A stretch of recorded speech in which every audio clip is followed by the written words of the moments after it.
Baron Frankenstein was gradually recovering his health, and he was telling his story to his friend Captain Walton on the ship Voyager, which was icebound somewhere near the North Pole. On one occasion, just after Frankenstein had described the death of his wife, the monster appeared on the ship.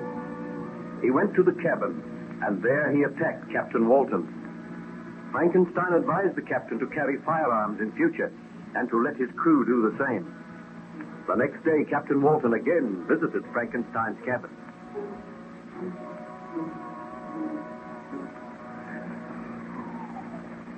Well, Captain, what news? The ship is carefully guarded, Baron Frankenstein. We have seen no sign of the monster. He swore that he would return here to kill me. He cannot board this vessel now without being seen. I have placed men on guard all over the vessel. Oh, that monster is almost a devil.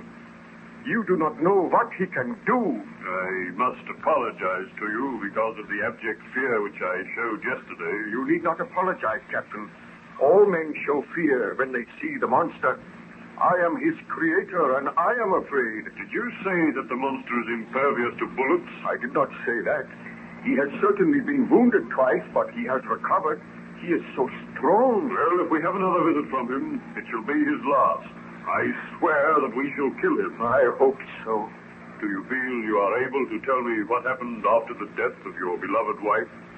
Well, the bodyguard Fabian and myself found my wife's body at the foot of the stairs. I picked the body up tenderly and bore it to another room, while Fabian went for assistance. I looked at the still form of my wife, then I knelt down and prayed. I pray that I be granted life, so that I may destroy the monster which I created. Has not my punishment been enough? Have not others suffered because of my sin? When will my suffering cease? Oh, Elizabeth, my beloved wife, I will live to avenge you, and to avenge those who have died because of my evil work. I kept my promise, Frankenstein. What? You here? You cannot move. The creature is stronger than the creator. I hold you fast. Oh, so great is my hatred that it gives me strength. I shall free myself. I shall kill you. Hear me, little man. I despise you. Let me go. Let me go. Let me go. Hear me. Did you not condemn me to a life without a mate, without a companion? Did you not create me and make me an object of hatred and contempt? Now all men are against you. They know that you created me. They know that you have brought misery to others. Therefore, you will become an object of hatred and contempt. You are now without a wife. I killed her. That is her still body lying on the bed. Suffer now as I have suffered, Frankenstein. Oh, if only I had the strength to kill you. You have not the strength. In your foolishness, you have made your creature stronger than yourself. My work is done now. I am leaving here.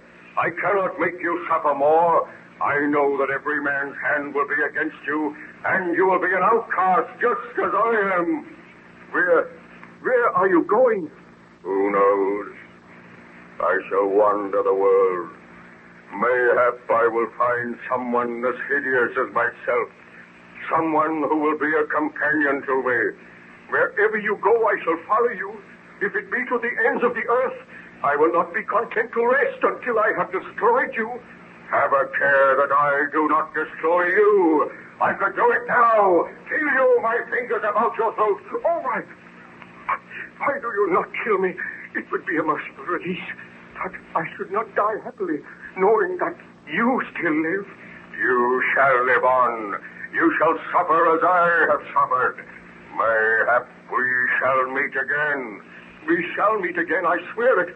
But tell me, have you the powers of evil? How is it that you were able to find us?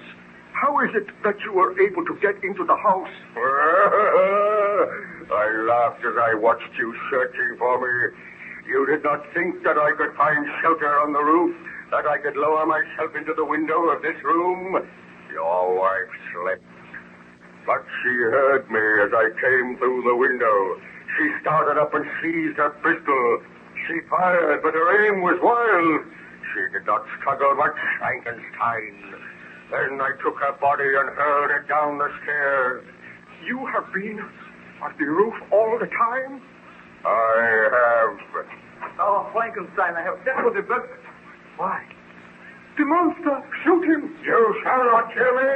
Oh, he's off my arm aside! Make him let me go now! He's choking me! Oh, let the man go! Do not kill him! He shall die! All my enemies shall die! Do not approach Frankenstein.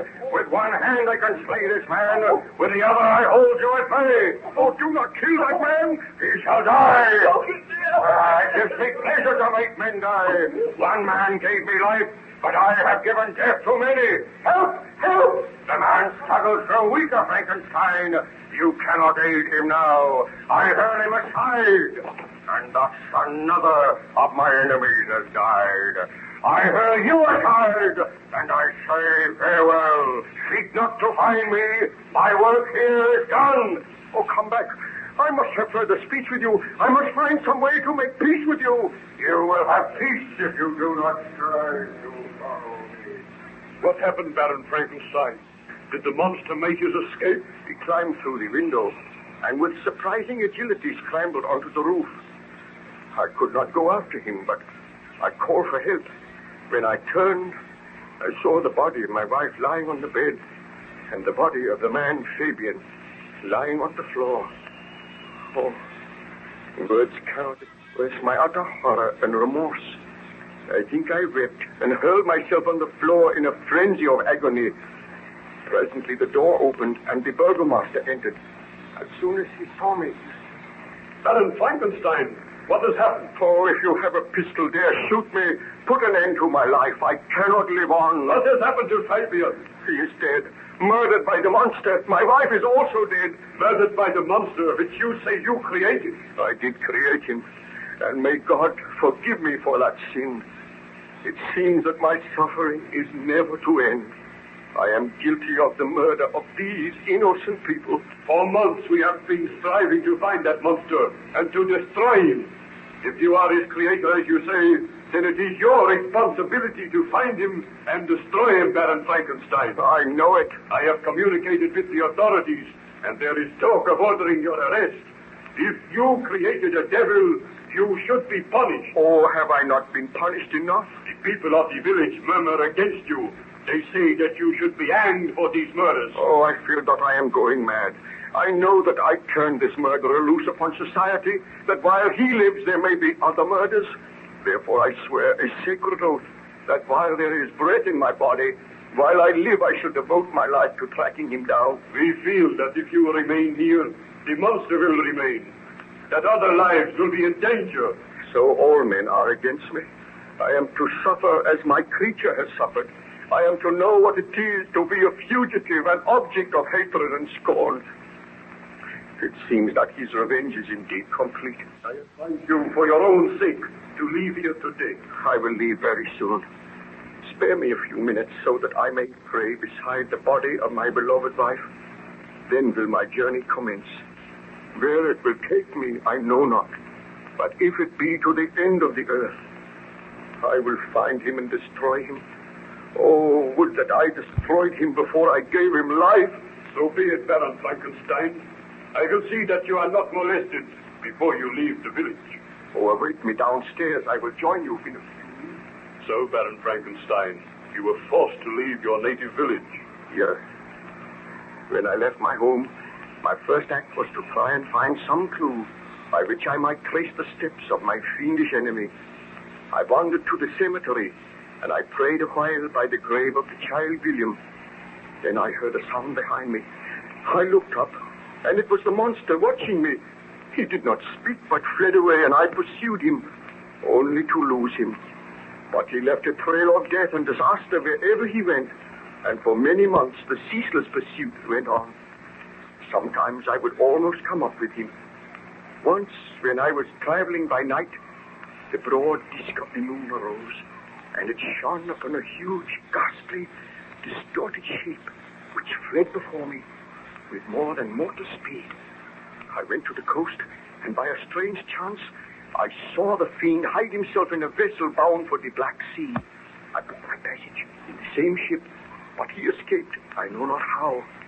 I traveled to the wilds of Tartary and Russia, and once I came upon a peasant's home in the wilds of Tartary. I saw the peasant standing outside his cottage. He was wringing his hands in terror and said, "I have seen the devil himself, a strange, horrid fiend." Tell me, my friend, what have you seen? The devil himself, I tell you, sir. A huge, shambling creature with a countenance more hideous than I have ever seen. He forced his way into my cottage, took all my food, ate it himself, and placed his cold, clammy hands upon my throat. I screamed in mortal agony. Then he withdrew his hands and laughed, the most ghastly laugh that I have ever heard. Tell me, where did this creature go? I know not. He went out of my cottage, and I was afraid to follow him. Here, take the silver to compensate you for anything which the monster stole from you. I must be close to him. I feel my search will soon end. Oh, that laugh again. He will kill us. Don't let him kill me. My quarry is near me. Stand aside, man. This time he shall die. What happened, Baron Frankenstein? Did you shoot the monster? Ask me no more now. I am tired. Later on, I will tell you what happened on that fateful day.